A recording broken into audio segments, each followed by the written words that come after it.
بسم الله الرحمن الرحيم. قال المصنف رحمه الله تعالى ونفعنا به وبعلومه في الدارين آمين. Syarah hikmah yang ke-10 dari kitab Al-Hikam Ibnu Athaillah yang disyarahkan oleh Kiai Haji Shalih Darat, yaitu adalah innama yu'limukal man'u bi'adami fahmika 'anillahi fihi. Innama yu'limukal man'u bi'adami fahmika 'anillahi fihi.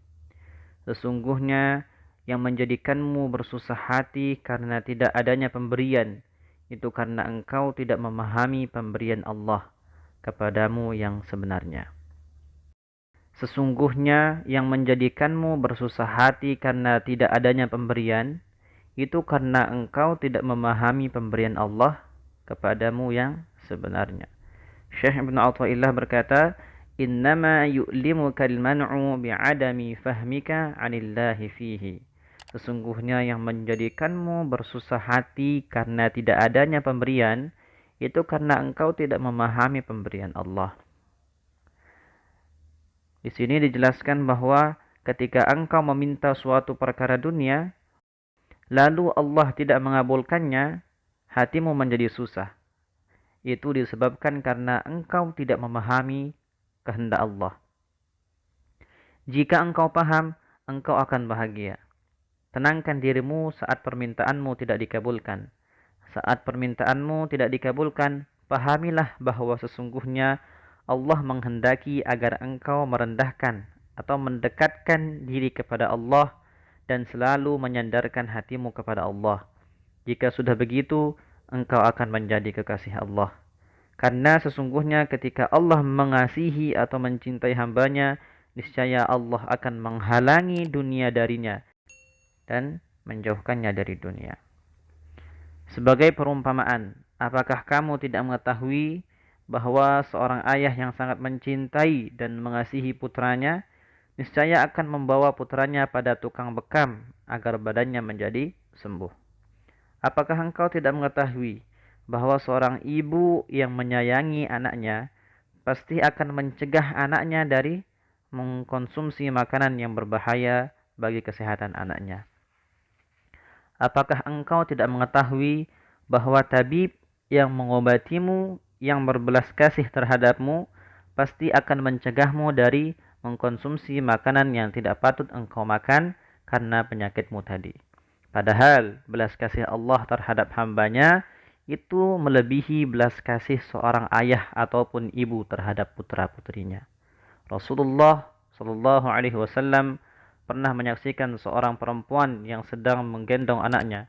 Lalu Nabi bersabda kepada para sahabat yang hadir pada waktu itu, apakah sang ibu ini tega jika anaknya dimasukkan ke dalam api? Lalu para sahabat menjawab, tidak akan tega wahai Rasul. Lalu Nabi bersabda, Allah itu lebih berbelas kasih terhadap hambanya yang mukmin daripada belas kasih perempuan ini terhadap putranya.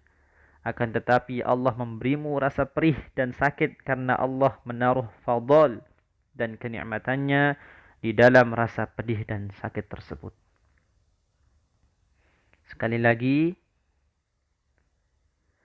Allah itu lebih berbelas kasih terhadap hambanya yang mukmin daripada belas kasih perempuan terhadap putra-putrinya. Akan tetapi Allah memberimu rasa perih dan sakit karena Allah menaruh fadl dan kenikmatannya di dalam rasa pedih dan sakit tersebut. Syekh Abu Hasan Asy-Syadzili berkata, ketahuilah, sesungguhnya ketika Allah tidak memberimu, itu bukan karena membencimu, tapi karena sangat belas kasih terhadapmu. Maka tidak memberi, itulah yang hakikatnya dinamakan memberi. Maka pahamilah. Sekali lagi, ketahuilah sesungguhnya ketika Allah tidak memberimu, itu bukan karena membencimu, tetapi karena sangat belas kasih terhadapmu. Maka tidak memberi itulah yang hakikatnya dinamakan memberi. Setengah dari memahami adalah mau memahami ketika engkau tidak diberi perkara dunia. Sesungguhnya Allah menjalankanmu pada tempat para aulia atau wali-wali Allah yang muqarrabin, dekat dengan Allah. Karena kebanyakan para aulia Allah itu fakir, miskin, sakit-sakitan, dan kekurangan sandang pangan. Jika dunia ini diumpamakan sebuah tambang, dunia hanyalah bagaikan sebelah sayap lalat. Allah tidak memberimu minum kecuali hanya satu teguk air. Allah tidak khawatir jika sekian banyak orang mukmin berbalik mengkufuri Allah. Kemudian sekian banyak orang yang kafir tersebut diberi rumah yang beralaskan perak dan berjubin emas. Dunia ini tidak ada harga dan kedudukannya sama sekali di sisi Allah Subhanahu wa taala, sehingga Allah memberikannya pada orang-orang kafir dan mencegahnya dari menjadi kekasihnya. Wallahu a'lam bishawab. Walhamdulillahirabbil alamin.